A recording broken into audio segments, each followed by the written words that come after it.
Hello everyone, welcome back to my channel. Today I'm going to tell you a very interesting story again. The story is about Thomas Common, from the poverty to billionaire in Asia. Chapter 1: The Boy with Empty Pockets.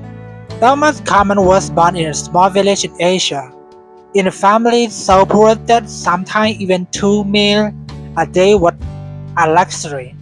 His father was a farmer who worked long hours under the hot sun, and his mother washed clothes for neighbors to earn a little extra. Life was never easy. At night, Thomas would often study by the light of single candle while listening to his parents whisper about unpaid bills. His shoes were torn, his clothes were old, but his heart carried something greater than a dream. From a young age, Thomas believed that poverty was not a permanent curse, but a challenge. He often said to himself, "If I don't give up, one day I will change my story." Chapter 2: First Step into Work. As just 10 years old, Thomas decided he could not simply watch his parents suffer. He started selling small items in the village: candles, fruits, and sometimes often bottles of water. It was not much, but it taught him his first lesson about money. 1. Hard work brings small rewards. 2. Small rewards is safe can grow. Even coin he earned, he saved carefully in a small wooden box under his bed. Unlike other children who spend their money on toy or sweet, Thomas dreamed bigger. He learned to talk politely to customers, smile even when tired, and wake up earlier than others to find the best spot in the market. Slowly, people began to notice the little boy with big dreams. Chapter 3: The Power of Discipline. As Thomas grew older, his job changed. He carried bags for travelers at the bus station, cleaned shops, and even worked as a helper in a small restaurant. Every job taught him something: discipline, patience, and responsibility. Most importantly, Thomas refused to waste money. While his friends laughed at him for not buying new clothes or snacks, and he silently saved every coin. At 15, Thomas had saved enough to buy second-hand bicycle. With it, he started a small delivery service for shopkeepers. His days were long and exhausting, but every day was a step forward.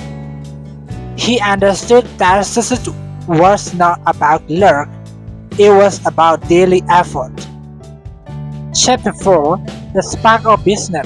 By 17, Thomas was already thinking bigger. He noted that in his town, many farmers struggled to sell their shop at fair price.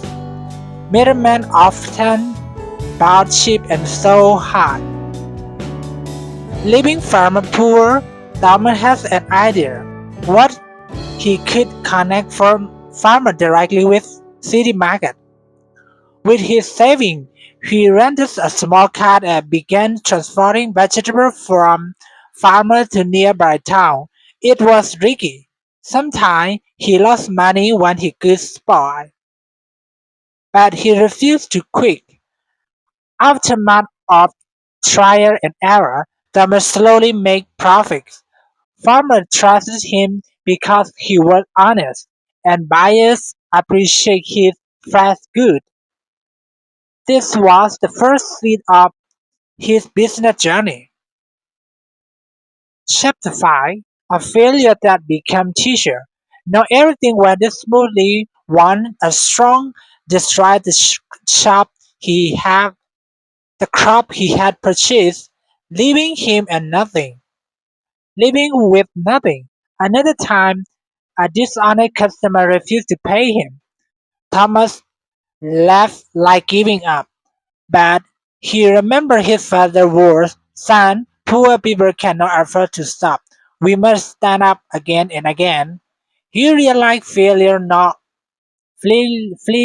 not the end. It was a teacher. Every mistake gave him a new knowledge about contracts and storage and planning. Instead of crying over losses, Thomas wrote down lessons in a small notebook he always carried. He called it his book outgrew.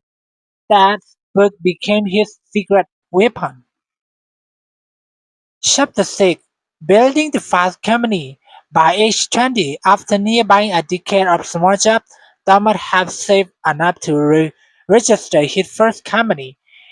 It was a simple agriculture supply business, connecting farmers with the better seed, tools, and fair prices. People laughed at him. "How can a poor boy run a company?" they said. But Thomas didn't waste time on credits. He worked hard, walking before sunrise, visiting villages, meeting farmers, and convincing them to trust his system. Within 2 years, his business grew rapidly. Farmers earned more, and Thomas gained loyal partners. He hired young people from poorer backgrounds, giving them opportunity he never had. Chapter 7: Knowledge is Power. Even while running his business, Thomas never stopped learning. He read he read books about business, finance, and leadership. He watched free online courses late at night when others slept. He realized that education was not only in school, it was everywhere, waiting for those who search. The habit of constant learning made him smaller in decision making.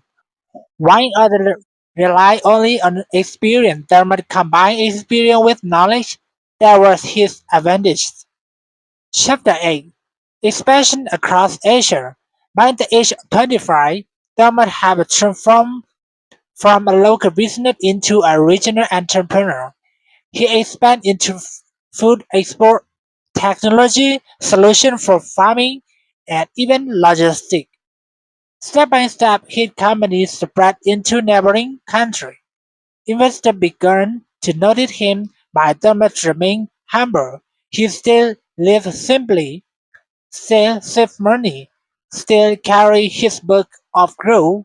Within 10 years of starting from nothing, Thomas Cameron became one of the youngest billionaires in Asia.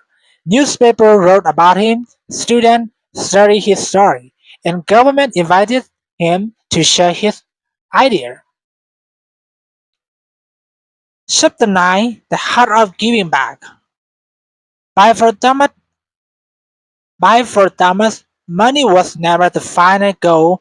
He remembered the hunger of his childhood, the pain of his parents, and the tear of poor farmer. So he built school in village, created scholarship for poor children, and funded hospital. He believed true success is measured not by what they keep, but you by what you give. Thousands of lives changed because of his generosity. He became not just a billionaire in the world, but a millionaire in kindness. Chapter 10: Lesson from Thomas Cameron's journey. Thomas' story carries lesson for every young dreamer. Start small, big dream. Even the biggest journey begins with one step. Work hard every day. Success is built by daily discipline, not student slack. Learn from failure. Every mistake is a teacher if you pay attention. Save and reinvest. Don't waste money. Use it to build your failure. Never forget your roots. True success is helping others rise with you. The boy who changed his story. From the barrels boy selling fruit in the market to billionaires shaping Asia's future. Damat Cameron proved that property is not a prison, it's a tax. And with courage, discipline, and kindness, everyone can participate. His life reminds us where you start doesn't decide where you finish. Your choices, your effort, and your heart do. So the name of Thomas Kaman became more than just a name. It became a symbol of hope of billionaire. Thank you, everyone. Thank you for listening for today. We will be back tomorrow story. Thank you. I love you guys.